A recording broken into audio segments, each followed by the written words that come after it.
today. Now then, the Prophet said, alayhi salatu wasalam, now that we know that Dajjal is the mastermind, which explains the reality of the world today. The Prophet said that the last people to come out to Dajjal will be women.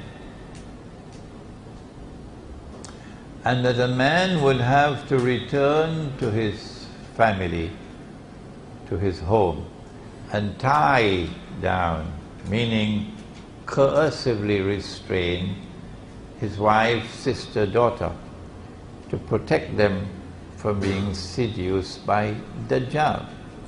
Now, we would know when women are coming out to Dajjal. We would know. How would we know? He said that women would be dressed and yet be naked. And I understand that it's already happening here in Cyberjaya. Yeah, I'm reliably informed. That women would be dressed and yet be naked. He also said that women would dress like men. He therefore is indicating to us that conditions are going to be established for a feminist revolution, because this is revolutionary stuff here. A feminist revolution in which when women dress like men, they do so in order to assume the functional role of men in society. How many women do you have in your cabinet? How many women do you have as judges? How many women are generals in the armed forces? The IMF is calling. The World Bank is calling. Washington is calling. You don't have enough women. You have to have some more women. If you want us to help you, put some more women in your cabinet. Women would dress like men in order to assume the functional role of men in society. That's going to be an upside down world. Oh yes. Because Allah subhanahu wa ta'ala is the one who created the male and who created the female. And He tells us that the creation of the male and the female, I'm going to use a big word now. The creation of the male and the female is analogous. Analogous, like an analogy. Similar to the creation of the night and the day. To understand the male and the female, you must look to the night and the day. Where did He say that? He says, بَعْدَ أَعُوذُ بِاللَّهِ مِنَ الشَّيْطَانِ الرَّجِيمِ وَاللَّيْلِ إِذَا يَغْشَى وَالنَّهَارِ إِذَا تَجَلَّى وَمَا خَلَقَ الذَّكَرَ وَالْأُنثَى. And he could have stopped there. The next one, he didn't actually need it. Because it's understood now. But the next verse he gave us, إِنَّ سَعْيَكُمْ لَشَتَّى وَاللَّيْلِ إِذَا يَغْشَى. Allah takes an oath by the night, and that with which it shrouds. It shrouds so mysteriously, with such splendor. Covers, the night covers, the night shrouds.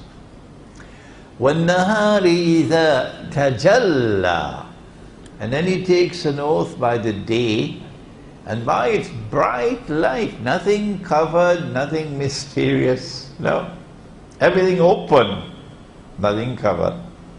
وَمَا خَلَقَ الذَّكَرَ وَالْأُنثَى. Meaning what?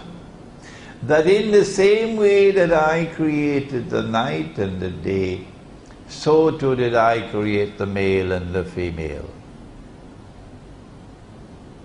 In other words, Allah wants the day to do the job of the day, and He wants the night to do the job of the night.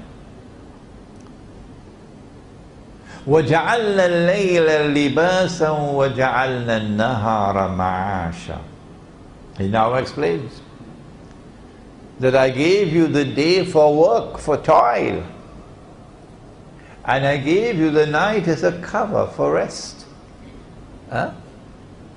And so the function of the day is different from the function of the night.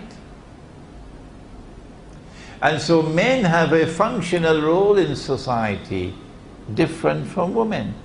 Inna sa'yakum lashatta. That you are functionally different. Inna sa'yakum lashatta. Dajjal comes along and he says, no. I'm going to take the night and make the night into day. He's done it in Singapore already. And he's doing it in Malaysia now. And he's having some difficulties in Indonesia. This is the feminist revolution. This is our explanation for the modern Western feminist revolution. The haqiqah, the reality. If you have a different explanation, we'll be happy to hear it. This is our explanation. That Dajjal is the mastermind. The feminist revolution not only turns the table upside down by creating now a dysfunctional family because mother and father are both working, and so mother is now neglecting or abandoning her basic duties and function. Why? She can't go to work unless she has an Indonesian maid being paid a slave wage to take care of the home, to do the cooking, to take care of the children. So she's a part-time mother. And a baby will never forgive her for that neglect. Because when the babies grow up,